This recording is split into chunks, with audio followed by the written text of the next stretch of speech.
So JP, right, he'll be speaking to us today. Please let's give him, let's welcome him.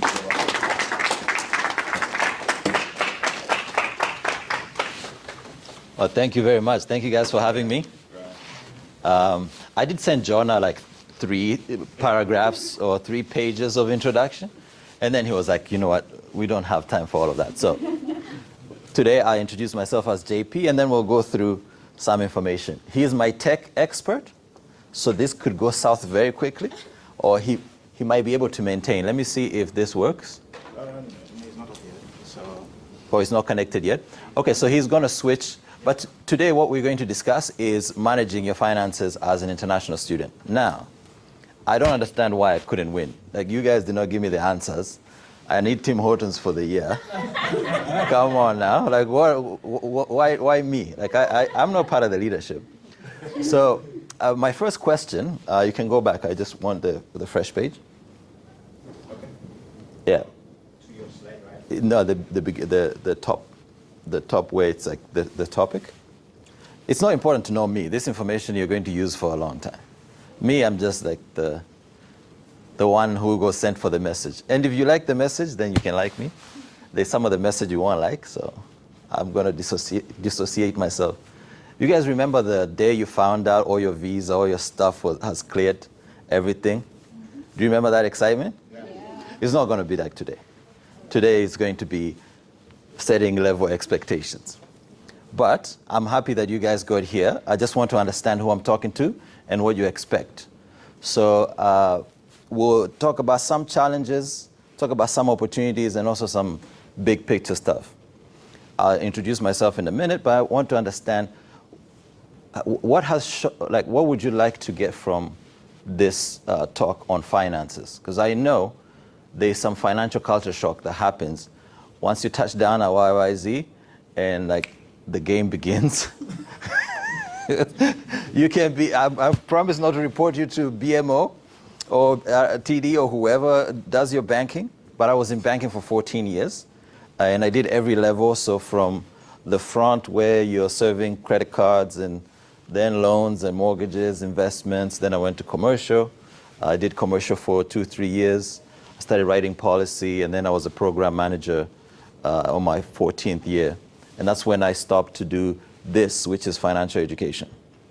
So I know every part except corporate finance. So I want to understand, like, is there something that is on your mind that you're like, if I can clear this today, I'll be good.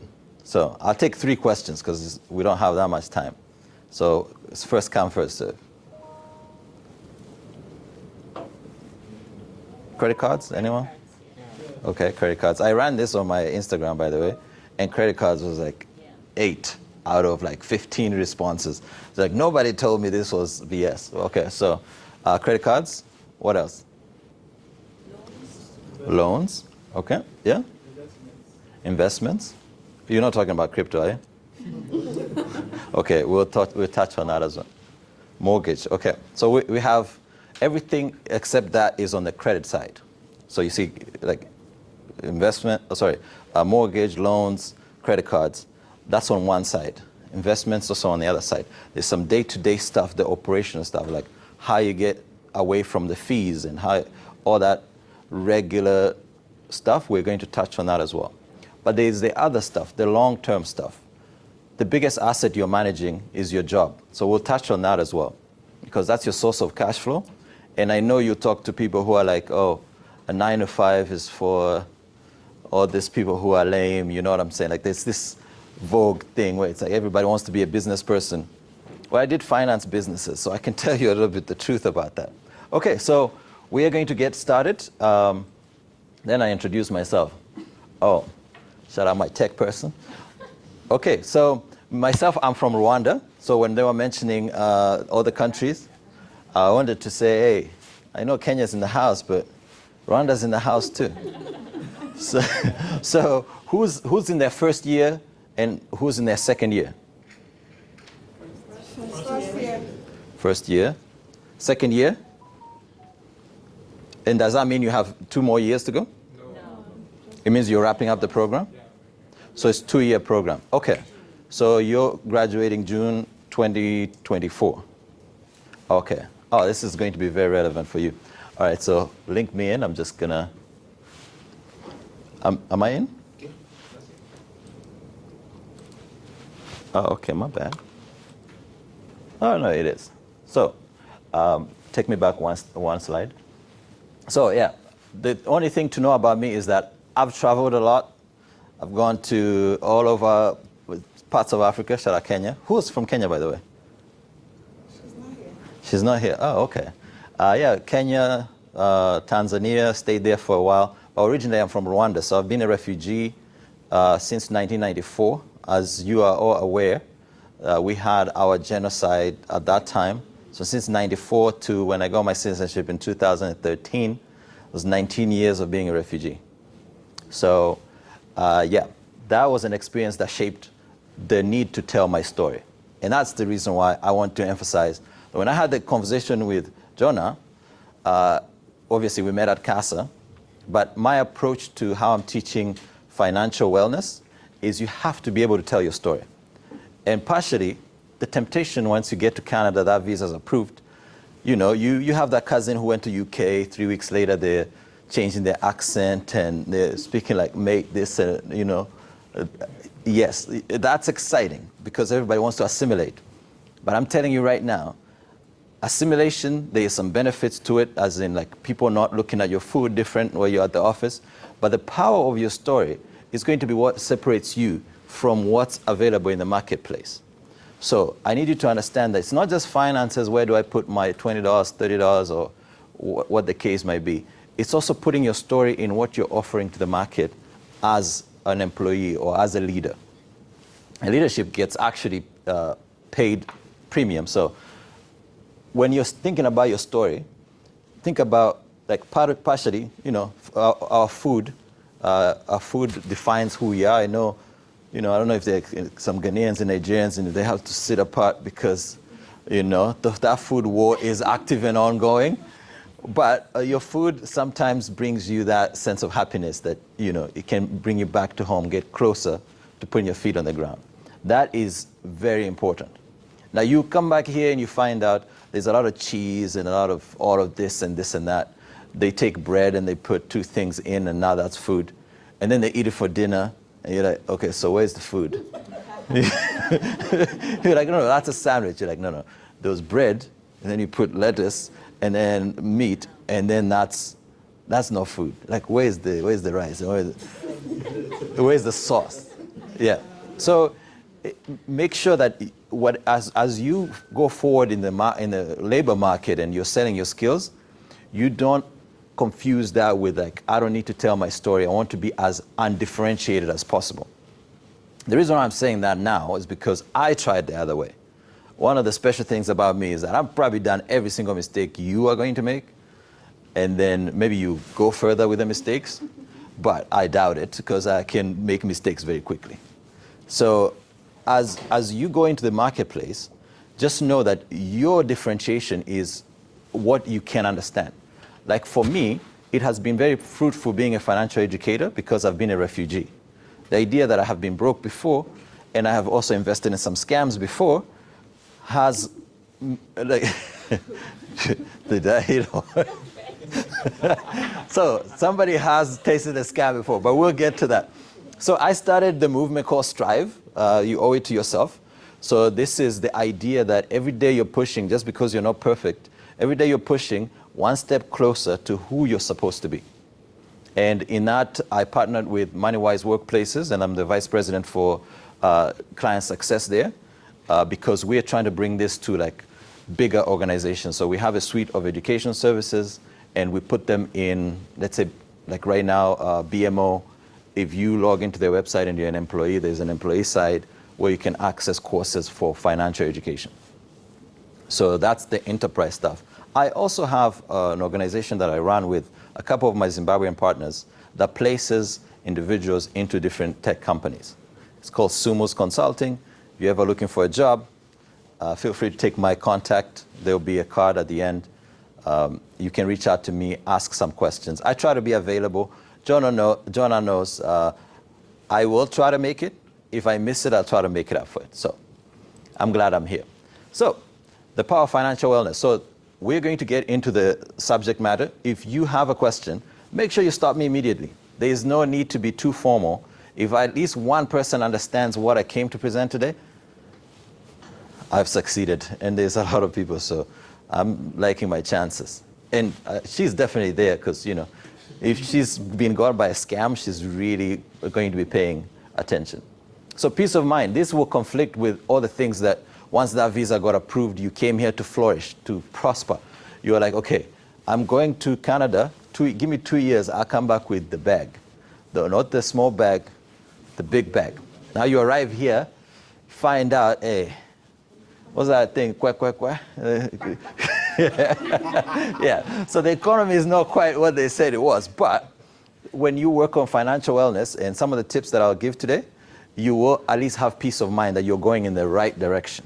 The worst thing you can do is not feel confident that you're doing the right things to get to a place where you can have financial independence or some peace in your life. The other part is, it's got to be sustainable. Like, you don't want to have a hard girl summer and then move back to, like, what's the opposite of hard girl summer? Like cold girl winter. You need like a quality of life to sustain so that you're not going up and down with the, and since we are all from Africa, I can say this, you've noticed when inflation goes up, every time the US dollar does this, oh man, people at home suffer big time. You gotta change, like you're used to like eating like the ShopRite chicken, now you gotta go to the market and start weighing the chicken, you know what I'm saying? Like life does change, so you don't want that to be riding the volatility of what the market is doing. And right now we're experiencing some sort of recession type of environment. And I think you guys can sense it. So when we get to talk about career, I'll talk to you about what I experienced. I started university in 2008 actually. I graduated in 2012. There was a mild recession there. The recession creates opportunities and creates some threats that you need to be aware of as you go into the labor market. Jonah, when I get to 20 minutes, give me a sign so that I can wrap up. Okay, so take me back one slide, sorry. All right, so these are some of the challenges you face. And I don't want to educate you on your challenges because that's kind of patronizing, and I never want to do that. But these are the things that I picked out that we can jump out of as we start this conversation. I know the tuition in Canada. Canada is the second, from Germany, best destination for university students. And at some point we made that decision that every single dollar of every single person trying to get a Western university degree is going to come to Canada, and we don't care what the quality of education is. Just bring that money, and if we find out you can pay $2 more, we also take those two. So I'm sure you know how expensive your tuitions are, and I'm not going to patronize you by saying any of those other problems compared to tuition. But I also know that you cannot take on as many hours as you would like to. So this leads you into some other pay for cash or like, you know, under the table kind of arrangements. There's some risk that can arise there, even as in the middle of doing what you have to do. So I want you to know that we'll talk about everything that we're talking about today in the context of we understand the challenges and we can find some strategies to go around them. Okay, so this is the reality about Canada. So everyone under 35, and sorry, I should also mention that we also start our degrees very late. One of the things when you start looking at the like how wealth is accumulated in Canada, especially African people, we start our degrees around 24, 25, even later. By 24, 25, white Canadians have graduated and they're starting to earn. And if you go into compound interest, they're starting to buy assets while we're still trying to get certified to get in the market. So this is what ends up being the result. Black people, especially at that age 35 and below, have 1.2% of the wealth in Canada. That's the reality of Canada. So we're going to talk about how not to shoot yourself in the foot. I'm also going to say, it's important to point out, we are only about 7.5% of the population, but we are like 13% of the youth. So this is still missing like a 10x of the wealth. And part of that is the stuff we're going to talk about today. Okay, so now that I've scared you enough, they're actually resources. Okay, the Canadian system for finances is very simple. It is very simple. It's complicated by the products. If you want to get a checking account, there's a million checking accounts.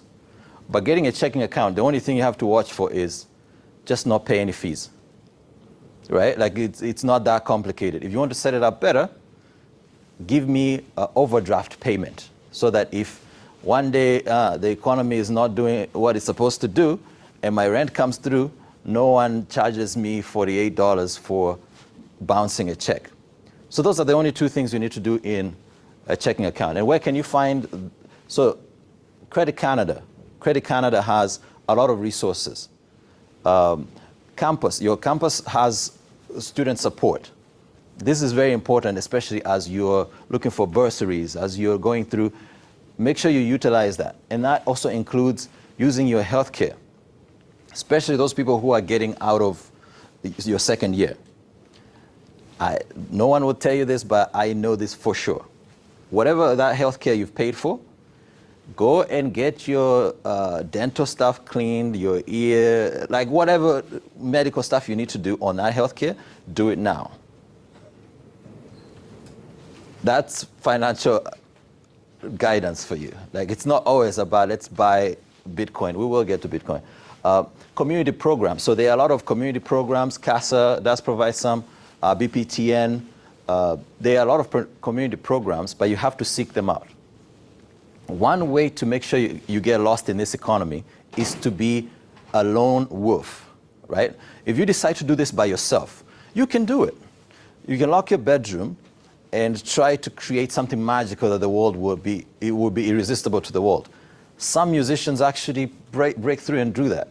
For most of us, it's a matter of communicating our value to the rest of the market in a way that they understand. And as Africans, we want to minimize what doesn't work for the market and amplify what does without losing our story. Okay, so now that we've understood that, this is the most important thing you can do. You can create a budget. And we all know it's pretty basic. When you run out of money, that's called zero-based budgeting. The problem is in Canada, you can go under zero. Anyone here with a credit card? Yeah, we want. Oh no, let me see the hands. Okay, so like 80% of you. So you understand what under zero is. The life under zero is weird. Every single dollar you spend, you get charged 20 cents to keep it.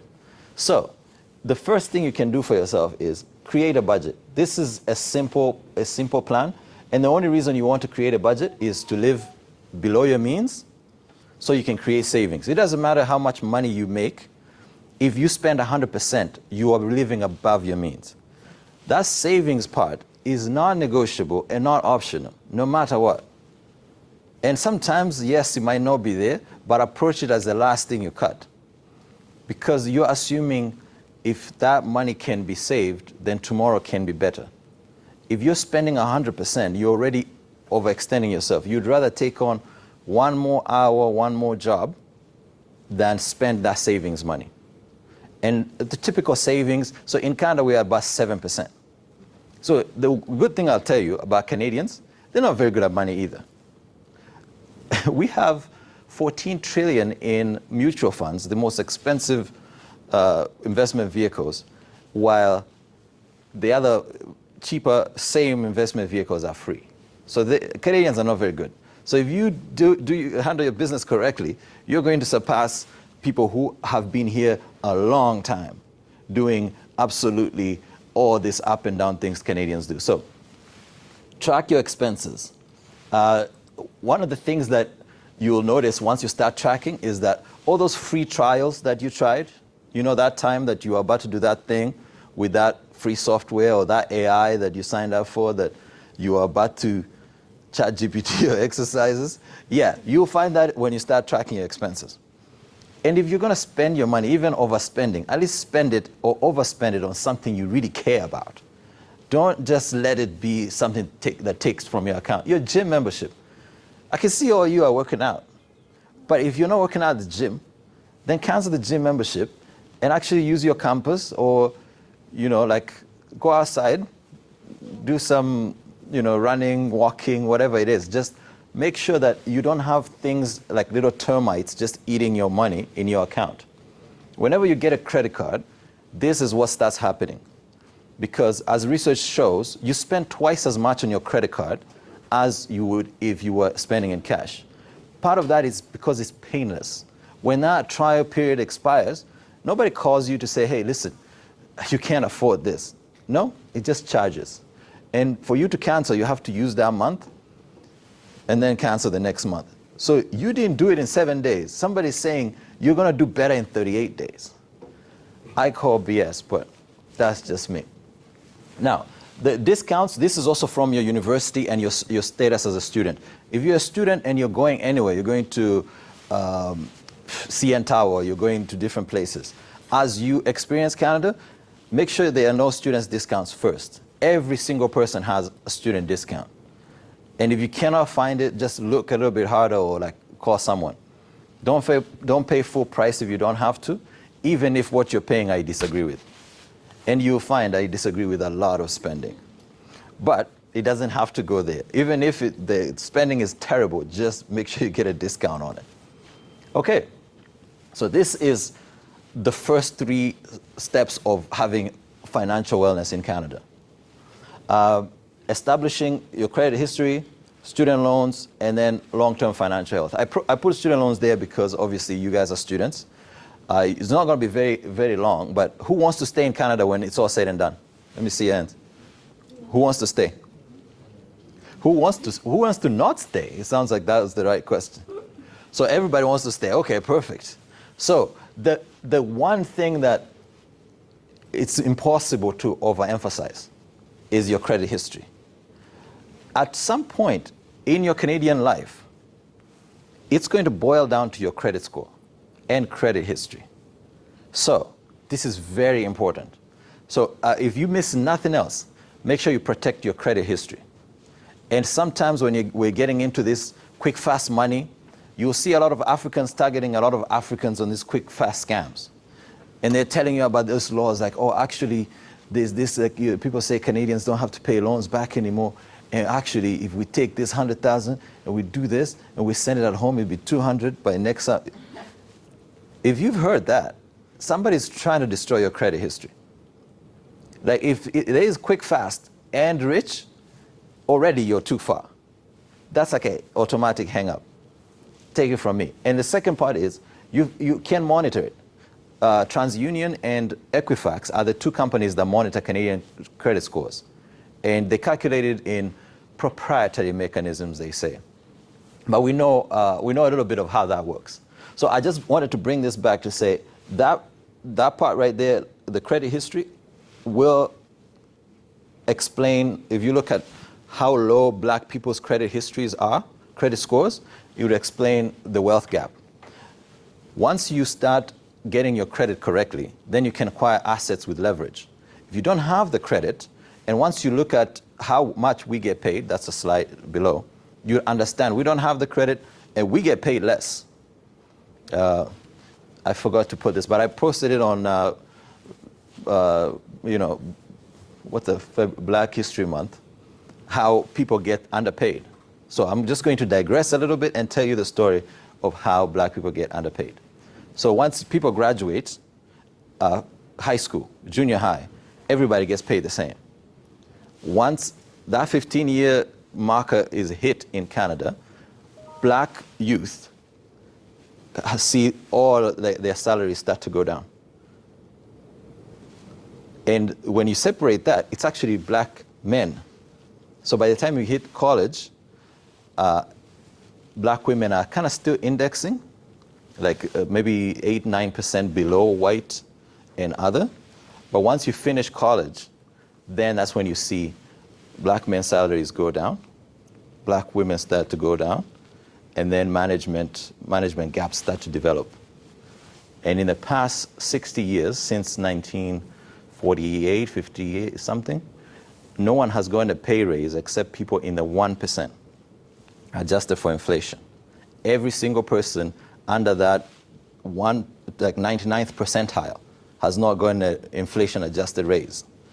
So if I'm saying it's urgent to make wealth with like eyes open, I'm saying it's urgent, as in this pays are going down. You get more money. Everybody's a six-figure whatever, but that six figures means 50,000 in 73. It literally is paper money. Now that I have your attention, the first thing you have to do is get a credit card. Unfortunately, this is the dance with the devil. You're going to have to, inside of yourself, figure out what your relationship with buying power is. Because what happens with a credit card is it gives you the ability to spend money you haven't earned. So it accesses the idea that you have earning power. And that first credit card, it's the bank gambling on you. But there's a good reason they can gamble, because credit cards are 22%. If they gamble on all of you, they just need half of this room to work. The other half can default, and they still win, because if you borrow $4, every year they get one back. If you don't fail in 4 years, they get their money back. So what you have to be aware is that every single part of how you deal with that credit card determines whether you'll be able to buy a house later on or be able to get an apartment later on. Because the minute you miss a payment, and let's slow down on the missing a payment. Missing a payment means not paying the minimum. So when they send you that statement and they tell you when the minimum is due, make sure you at least make that minimum. And if you are making just that minimum, it means you're way beyond your means. You're past zero. Remember when I said if you spend 100% of what you make, you're living above your means. If you're below zero, you're in like code red territory. It means you are borrowing from your future. And it's not fatal, and I'm not judging you for it. You're just far from where you should be. But you should get a credit card so that you can start showing that the way you handle buying power is for somebody to give you more money. And trust me, and for those who have been here a year, I'm sure somebody's called you like, hey, your credit limit has been increased. It's more buying power. It's like, oh, you handled 10 grand, okay. Okay, how about 20? How about 30? I know people with like 60,000 in credit card space. The more you don't use it, the more you get. So if there are some cases where people tell you to get a good credit score, don't go above 30% usage. And sometimes if you pay your credit card completely, you get a lower credit score because you're not using it. It's a credit business. The business is credit. Like if the credit is not out being used, there's no business. So, okay, so let's pause there and discuss. Okay, going through my career, at some point I was a portfolio manager. I had 56 million in balances on the credit side. I had 32 million in deposits. If somebody brings a deposit to me, then it's what? It's a win. It's $1 million more, I make like 6 cents of that. If somebody pays off $1 million loan, it doesn't do anything for me. By next year, I need to replace that $1 million because people are still paying down their loans. And then I need to get another guy to get another $1 million. Because if they're not paying interest, I'm not doing nothing. It's just sitting there. I've got to get this money out. So the bank most banks have a whole process of getting the money to you. Abusing it is just a matter of percentages. 80 out of 100 people will abuse their credit cards. So count to 10, 2 of you are going to be good. Count to 10, 2 of you are going to be good. Count to 10, 2 of you are going to be good. The rest of you, 8. This is your journey. So choose to be among the 2. And it's important that you use that correctly, because once you have a good credit score, you start getting things for cheap. So if you go looking for a house, or you go looking for a car, you start seeing what they offer you at 560 and what they offer you at 660. The credit score is between 1 and 900, by the way. If you are below 600, you are in dangerous territory. You can go to equifax.ca and get a free credit score. So Make sure you check it. And guess what? 30% of credit scores have errors on them. So sometimes your credit score might be low because you haven't checked it to tell them that, hey, listen, this thing is not mine. That thing is not mine. And a lot of things that we don't understand get reported to the credit score. So it can be affected by a book you did not return to the library. It can be affected by you rented a car and you got a ticket and the ticket came after you paid for the car. So the car people put the ticket on your name, send it to an address you don't have. Now the thing is keeping you from getting an apartment in Toronto. So check your credit score every 6 months. It's free every once in a year. But if you check it twice, then you're a little bit more aware. I subscribe to Equifax.ca, but that's like $18 a month. I wouldn't recommend that, but that's because I'm in a lot of active credit discussions. If anything changes, I need to be able to dispute that immediately. And I get credit monitoring. So that opens up borrowing. Somebody say loans are very important. The thing that opens up borrowing is the credit score and the income. So we'll talk about income later on, but for this part, I wanted to just insert this part. Before you exhaust all your other resources, try to get the free money that's available. Bursaries, stuff for grades. There are a lot of for black people kind of grants going on in the market right now. You see a lot on Instagram, especially black women. If you're enterprising, there's a lot going on in the market. So take a Google search, look for grants and look for more free resources before you approach loans and other forms of financing. But if you do have to get financing, and you're able to because you've sustained your credit score or you have a good job, make sure you don't miss any of the payments and make sure you understand what exactly they're selling you. Sometimes they tell you, oh, it's a car, you're going to get 0% financing. That's also financing. It's not 0% at all. They just added it to the car and juiced up the price. So timely payment is very important. Okay. So, Hello. Yeah, yes. for the credit cards, when you, is there a time you are given? How do you know when to pay? Okay. Minimum amount. So they send you, they will send you a statement. The statement will have 2 dates. The closing date, which is usually end of month, like it will say like the closing date, they finished making that statement on the 27th, and then the payment is, usually they give you 2 weeks grace period. That 2 weeks grace period is for you to pay either the whole thing or the minimum amount. Once that 2 weeks grace period is done, then you're late on your payment. 90 days after that, you're in default. That's what is called a major. If you want to buy a house after that, now you're screwed. So the 2 weeks after your statement wraps, if you go to your statement, there will be a thing underneath like pay by, submit this money by. They mean that date is the last date. And if you're paying a credit card from one bank that belongs to another bank, that's also going to take another 3 days to go through this BS clearing thing that they call, I actually don't remember what they call it, but something to the effect of like 48 hours or 3 business days. If it's like Thanksgiving, you pay Friday, it's going to be Tuesday. So you will have like a minor that you missed the payment. And you don't want to miss any payments. This is where you need to be perfect.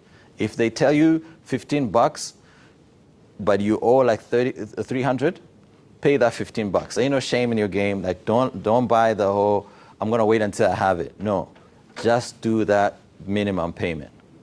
It registers the same as 300. So you're saying, We've hit it 20 minutes back, so. Oh, okay. So we've hit 20 minutes, so we're going to do fast. I'm going to speak even faster than this. Okay, go, and then go. just to be clear, you're saying that it's not always advisable to pay the full amount you owe on credit, on your credit card. Just pay the minimum you are asked to pay. So this is how it works. If the minimum is 15, and let's say you have 100, the remaining is 85. That 85, they'll charge you 20% on that. So no, do not keep a credit card balance under any circumstance if you can. Now, I'm saying use the card so that there is usage, but I'm not saying keep a balance. The balance is so expensive, there is no investment you can do on the side to bring like a net positive situation.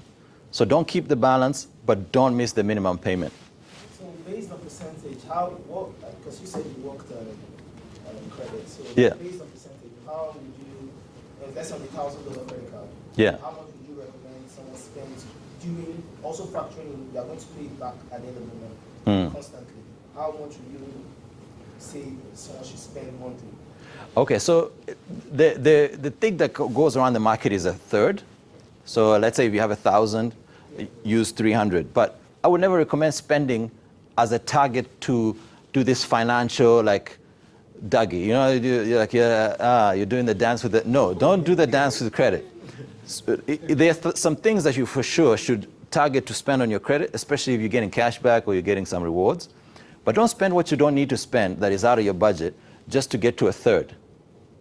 The gamifying part of it is, okay, so let's say if you keep a balance, your credit score might go up like 10. But if you don't keep a balance, it's going to go down 10. But if you're above 700, who cares?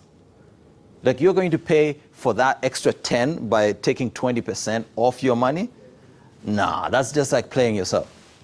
Okay, so I just wanted to ask, as new students, do you have credit score, like existing credit score now? You usually have a fresh, clean slate. Once you get a SIN number, you can go and get a credit card and then start building your credit score. From zero? It's not from zero. I think it starts from like 650 or so. It's not from zero. You have to, like it's a net neutral. It's a blank, but it's not zero, because zero would mean you have like I could get bankrupt 3-4 times and never get to zero.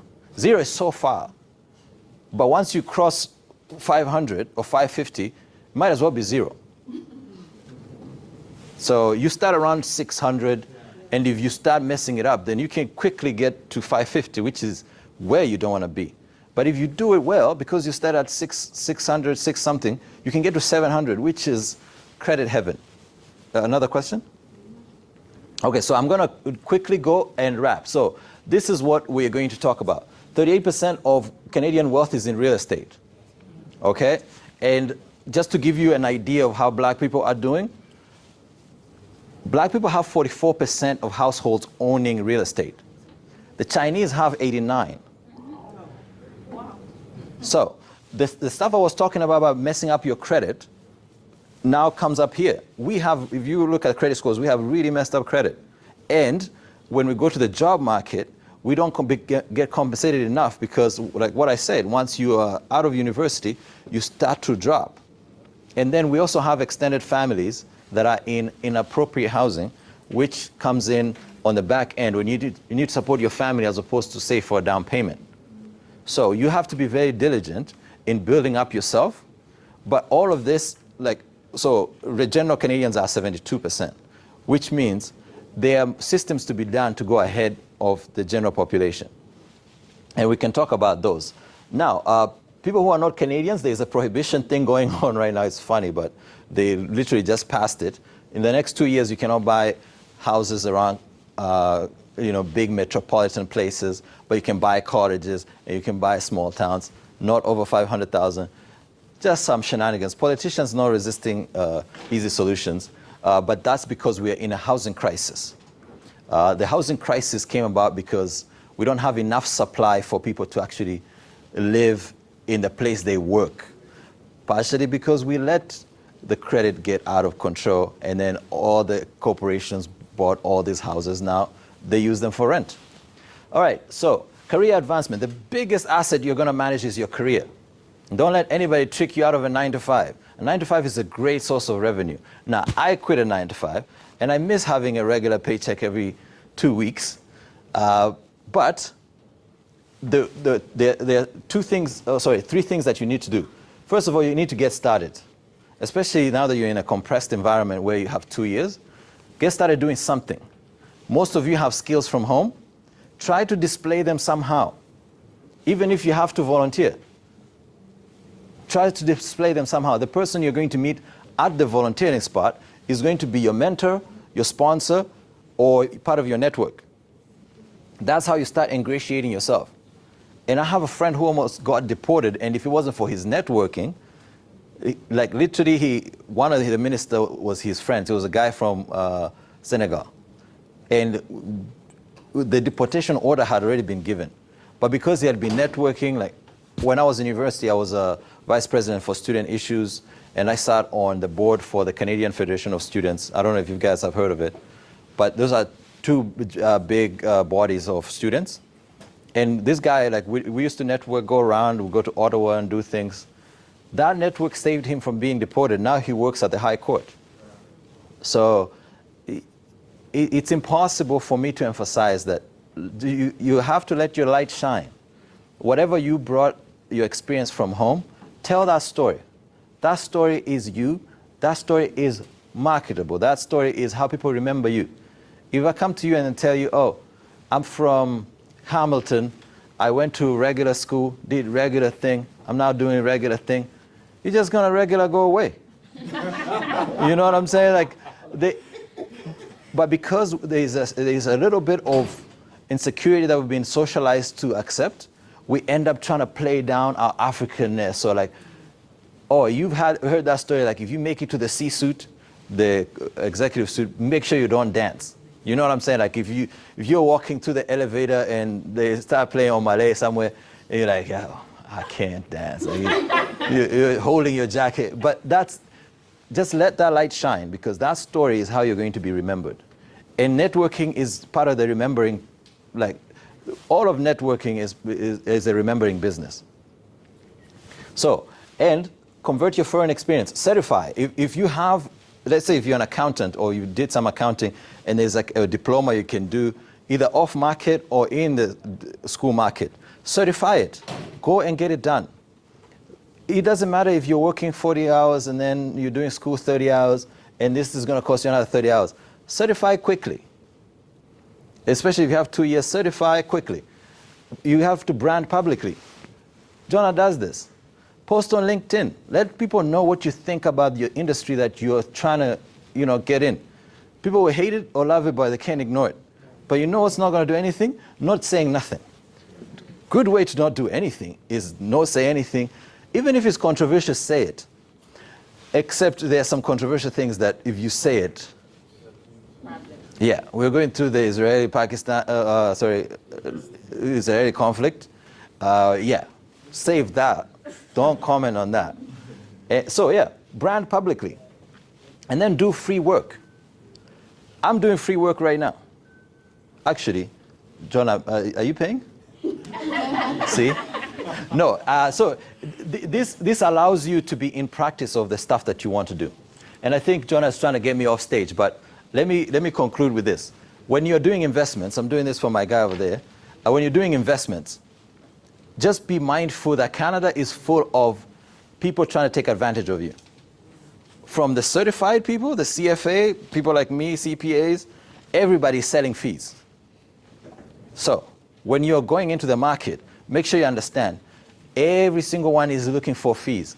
So let me tell you, I'll show you scams and what to avoid at the end. The obvious scams, the stuff we were laughing about earlier, but I'll tell you the less obvious scams that are being conducted downstairs from you. So, when it comes to financial markets, there are people who put different stocks and bonds into different vehicles, right? And then there are people who look at accounts and different accounts that have tax advantages. Now I'm going to reverse that whole thing back. So when you're trying to invest with tax advantage. First of all, you're investing because you save money in your savings. You live below your means. Now you have the little 10 to 15% to invest. You put it in a tax advantage account. The only account you guys can access is the tax-free savings. The other accounts you cannot access, so I didn't even put them in the speech. So you go and you open a tax-free savings. You're going to run somebody from the bank that will tell you, hey, listen, I've got great advice for you. Let me put you in this thing that has been performing this way. They have a nice conversation with you, woo-woo, and then you get in that thing. Now, if you get it from the bank, that's the most expensive thing you can get. So the difference between that and getting it from like Wealth Simple and other places where just a little bit of Google search will tell you exactly the same thing is like in 10 years, that's half your money. So if you were to invest, let's say 10,000 and it grows to like 80,000 in this thing the bank is telling you, then it means if you did it in like Wealthsimple and other like low MER places, that would have been 120, 160.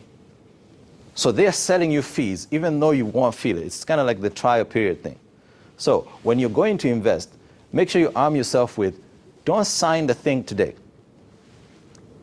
You will need certified people like the ones downstairs to actually tell you the real, because once we get into the scammy section of town, there's unlimited scammery going on. And I don't think that's a word, but you guys know what I'm saying. Like, they'll say you from like, oh, I'll flip your money tomorrow. Just come see me, 2 o'clock, I'll have twice your money. But I'll talk about that later. So, first of all, there are 3 savings goals if you're looking for something to save for. The ticket home, you guys know that L is very big. It takes about $2,800 to go back to Malawi to visit family. If I don't save for it, if anything happens or I have to go home or somebody's getting married, guess what?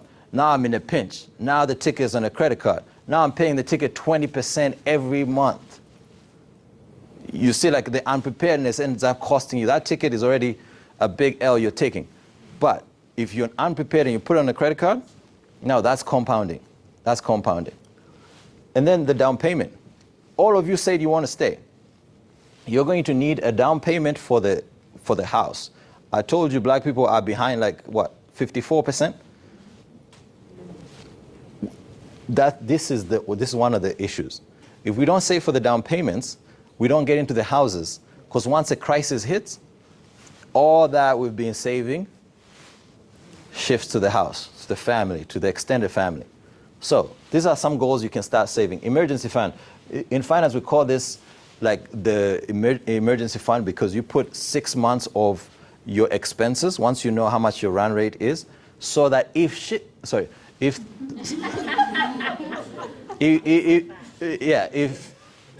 something hits the fan, like let's say if you go to work and your employer talks to you crazy, and then you're like, okay, you know what? My dignity cannot be left on this table. And then you say something that is on the list of things you cannot say on radio. Then you got to look for a new job, and it might take 6 months. So that's why I say 6 months of your spend in an emergency fund, and try not to invest that, because as soon as you go into investing in the market, it can go up, it can go down. Okay, so let me see if I can squeeze a few more in before Jonah sends me out. All right, so these are the scams to avoid. I'll maybe stay out of the frame, but you can, like, first of all, you guys might be vulnerable because you might have cash, like, for like a lump sum, because like while you were preparing for these things, you may have saved. I had saved a lot of money. I came with like $419 in my pocket, but that's the most money I had seen in like personal money. Of course, that did not last long, but because you don't have the information and the confidence, somebody might walk up to you and start to sell you a bunch of BS disguised as advice. That's why I'm warning you against people who will tell you this stuff, and I'm also warning you against people downstairs telling you they have the best interest, best of your interest. For 2 times, they're trying to sell you 2 things. They're trying to sell you a credit card, or they're trying to sell you mutual funds. You need the credit card for building credit, and you need to know how to use it. But you don't need mutual funds any part of your life. But if you go for the advice, take the advice, and make sure they print everything and take it home. Make sure you don't sign anything at the bank. How about that? Let's just agree. Don't feel forced. Don't feel forced to sign. Don't feel that sales pressure. That, oh, most people of your kind, or people like, there are so many, like, all the bank employees are trained in conversation, not in financial advice, in conversation. Yeah. So they know how to handle objections. Yeah. I just don't know, I might need this. Tell me what's the thing that would make you not sign. Like, oh, I got to talk to my wife. If she was here right now, what do you think she would say? You know what I'm saying? Like, I have seen other places have cheaper. Is price the only thing that is keeping you away from signing? Like, we have courses to handle objection. So I will I will leave it there, and then you can ask some questions. Am I going back? I think I'm going back. Oh, can you get me to the end on the thank you slide? Yeah, so scan my barcode. I'm trying to create this movement, so make sure that when you get a chance, you follow me. I've got all my information, and yeah, ask any questions. I've got time today. Okay, Can we get the slides? Yeah, sorry? Oh yeah, you can get the slides. I'll send them. I'll send them to Jonah as a PDF, though. You're not going to be able to get the PowerPoint.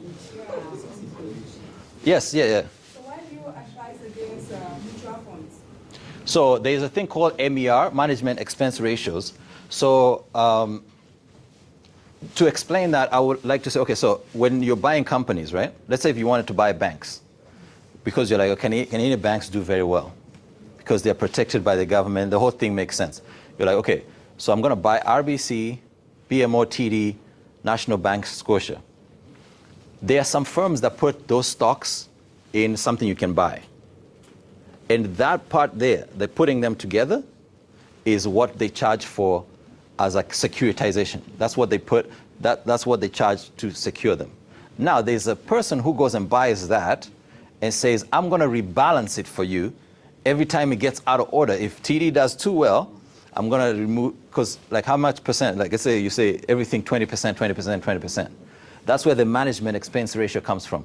The guy balancing that 20% says, even though the guy who's done the work charged you 5 cents on the dollar, the guy who's doing the balancing says, I'll charge you $2 on just balancing them. So the banks actually are the ones charging those $2. And over the long term, compounding ends up eating up like 40 to 60% of your money. That 2% becomes 40 to 60% of your money on the long term, like 25 years, 40 years. 40 years becomes like 50% of your money. So that's a big, big difference. It's still not very good. Yes. Let's make it practical. Yes. You invest $6,000 Yes. in mutual funds, Yeah. and they give you a rate like 6%. Are you Yeah. saying that you will not earn something from it, or it's a bad business, you shouldn't go into it? No. So it's not bad business. It's just like the access. It's kind of an unnecessary thing. So you invest 6,000 with me, and I have a brother. So I'm John. This is my brother who's Paul. You invest 6,000 with him. I put yours in a mutual fund that invest in the whole U.S. economy. They're actually like S&P 500 funds, and he does also invest in an S&P 500 fund, but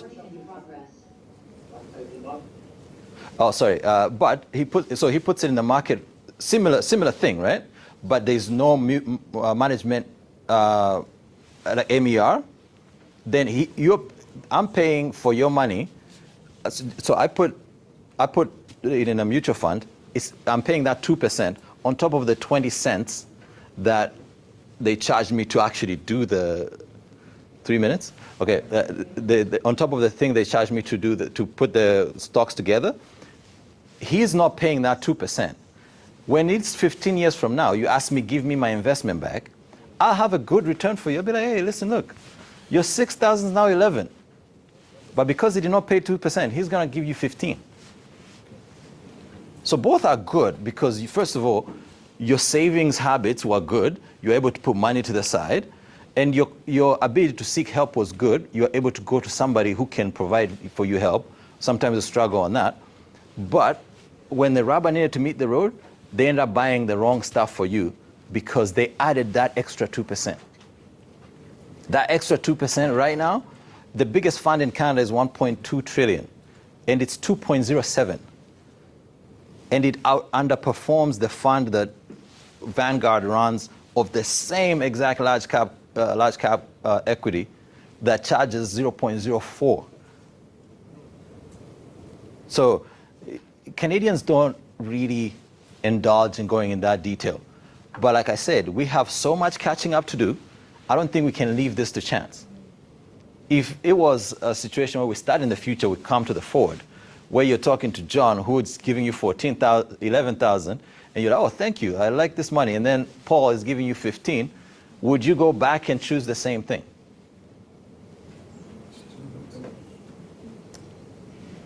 Right? Like, we cannot leave all this money on the table, especially because we have the options. And once you are a little bit more confident that I know I'm looking for, so you like I've been trying to stay away from all the jargon and everything, but if you can memorize MER, if you look at MER on any of the investments, management expense ratios, if it's more than 1, it's a bad investment. Not because it's bad to invest, but because you can do better. Eventually, this is going to go to 0 because the markets are on your phone right now. The only person that should be paid is the broker. But the broker eventually is also going to be buying the information. Robinhood tells you it's 0, but on the other side, they're taking your information and betting against you. So, yeah, I think that was my time. Make sure you scan and follow me. Ask me questions. I'll be here until they tell me to go, or until huh? Oh, I could explain TFSA. Do you guys have another minute? Yeah. So tax. Right. So Oh. the problem is we're supposed to be out of here vacate. by 4:30. Okay. So listen, we're going to take an African liberty here. Not to say they expect us to be late, but so TFSA is an account that is different from your regular checking account. This is how it's different. In a regular checking account, you can put 2 things, cash or check, or even drafts and like certified checks and all of that. But in a TFSA, you can put stocks, bonds, cash, and whenever they make money, you don't get charged money. In your checking account, you don't make money. In your savings account, you can make a little bit of money, but on that money, you also have to pay taxes. In a TFSA, you can make a lot of money and you don't have to pay taxes. Your limits increase 5,500 every year, and I think they're about to increase it to 6,000 every year. If you have been here for since the beginning of TFSA in 2012 or 8 or whatever, now you have like 100,000 you can make money on 100,000 without paying tax.